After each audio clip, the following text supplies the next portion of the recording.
کی اصلی محنت سے کوئی تعلق نہیں. جانتے ہو دعوت اور تبلیغ کی محنت کیا چیز ہے؟ ایک نوجوان تھا جو حضرت مولانا الیاس رحمۃ اللہ علیہ سے بڑی محبت اس کو ہو گئی. کالج میں پڑھتا تھا اس زمانے میں، یا کوئی اور کام کرتا ہوگا، داڑھی منڈاتا تھا، کلین شیو تھا، لیکن اللہ کے دین کے لیے حضرت مولانا الیاس رحمۃ اللہ علیہ سے اس کو محبت ہو گئی.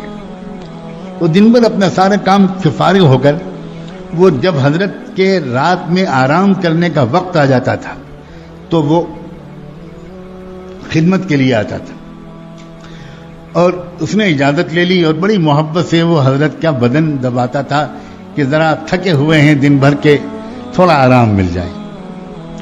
اندھیرا ہوتا تھا، بجلی تھی نہیں، تو کئی راتیں گزر گئیں، کئی دن گزر گئے، اچھا خاصا وقت گزر گیا، خدمت کرنے کے لیے آتا رہا. ایک دن حضرت مولانا الیاس کی نظر پڑی تو دیکھا کہ اس کے چہرے پر داڑھی نہیں ہے. تو یہ سمجھ کر کہ اب تو یہ ہمارا اپنا ہو گیا، محبت کرنے لگا، کوئی حرج نہیں اس سے یہ بات کہنے میں. تو اس سے کہا حضرت مولانا الیاس نے کہ بیٹا تم داڑھی رکھ لو، اتنے اچھے نوجوان ہو تم داڑھی رکھ لو. کچھ نہیں بولا، وہ بیچارہ چلا گیا. لیکن ابھی اس کو فوراً داڑھی رکھنے کی ہمت نہیں ہوئی، تو اس نے پھر حضرت مولانا الیاس رحمۃ اللہ کے پاس آنا ہی چھوڑ دیا، ڈر کے مارے، شرم کے مارے کہ میں نے ان کی بات نہیں مانی، کیسے جاؤں ان کے پاس. بس اتنا ہوا. اب جب ایک دن نہیں آیا، 2 دن نہیں آیا، تو یہ ہے دعوت و تبلیغ. حضرت مولانا الیاس رحمۃ اللہ علیہ بے چین ہو گئے، اور بے چین ہو کر اس لڑکے کو برا بلا نہیں کہنا شروع کیا.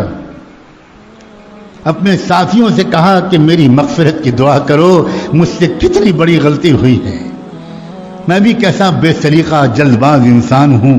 اتنا پیارا اللہ کا بندہ آتا تھا اور میں نے جلد بازی میں اس سے کچھ کہہ دیا، اور وہ بیچارہ ابھی شاید عمل نہیں کر سکا اور اس نے آنا بھی چھوڑ دیا. اب میں اس کو کہاں ڈھونڈوں؟ تو 2 رکعت صلاۃ الحاجت پڑھ کے نماز پڑھنی شروع کر دی. اللہ اس میں بندے کو بھیج دیجئے، میں اس سے معافی مانگ. اللہ ایسا نہ ہو کہ میری موت ہو جائے، میرا وقت آ جائے اور میں اس سے معافی نہ مانگ چکا ہوں. اللہ بھیج دیجئے اس کو، مجھے سمجھ میں نہیں آتا میں کہاں تلاش کروں اس کو. چند دن کے بعد ان کی دعاؤں کی قبولیت کا یہ اثر تھا کہ وہ نوجوان شرمایا ہوا بہرحال آ گیا، لیکن آگے نہیں بڑھ رہا تھا. اب جب نظر پڑی حضرت مولانا الیاس کی، لپک کے اس کے پاس گئے، سینے سے لپٹا لیا، اس کی پیشانی کو چوما اور کہا بیٹا تم باقی بات بعد میں، میرے پیارے میں نے جلدی کر دی تھی، تمہارا دل دکھ گیا، مجھے معاف کر دو. ایک مومن کا دل دکھانا بہت بڑا گناہ ہوتا ہے، مجھے معاف کر دو. جب تک تم کہو گے نہیں کہ میں نے آپ کو معاف کر دیا، تب تک میں تمہارا ہاتھ دامن نہیں چھوڑوں گا. کہو کہ میں نے معاف کر دیا. وہ قدموں پہ گر گیا. اس نے کہا حضرت مجرم تو میں ہوں، معافی مجھے مانگنی چاہیے، میں سنت رسول پر عمل نہیں کرتا، آپ کا دل دکھایا، پھر آپ کی بات بھی میں نے نہیں مانی، آپ الٹا معافی مانگ رہے ہیں. بس آج سے میں وعدہ کرتا ہوں اب میں داڑھی کو کبھی شیو نہیں کروں گا. اللہ کے بندو، اے خدا کے بندو، دین کی اصل حقیقت کو سمجھو. جب کسی انسان کے اندر دین کی اصل حقیقت اترتی ہے تو یاد رکھنا اس کی نظر لوگوں کے ظاہر سے پہلے اور ظاہر سے زیادہ ان کے باطن پر پڑتی ہے. وہ لوگوں کی خوبیاں ڈھونڈ لیتے ہیں.